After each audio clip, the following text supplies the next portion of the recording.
when the market is visiting price, it has not in months or years. Do really old CVAs still hold value, or is it better to just lean against long-term VWAPs?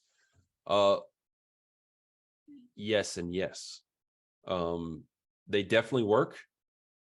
I have yet, I mean, my students are unbelievable.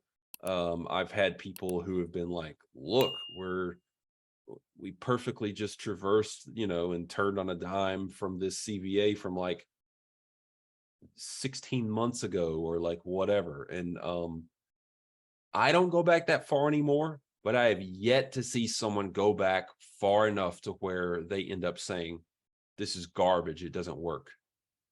It still does. Now, granted, you need to understand that old CVAs, and the older they get, no matter if it's just from 2 weeks ago, you could still see it on the chart. Like, for example, today, that 10-4 CVA that's dominated where we've traded today, that CVA doesn't really set our bias. It doesn't really give us great trade ideas. That's not what old CVAs do. Fresh CVAs and breaks from them and failures of those breaks from them of the recent balance, most recent balance, is really the thing that sets bias.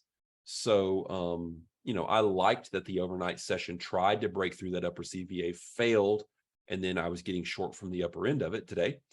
But I wouldn't have been so gung-ho about that had I not had the long-term VWAP confluence pushing me towards that.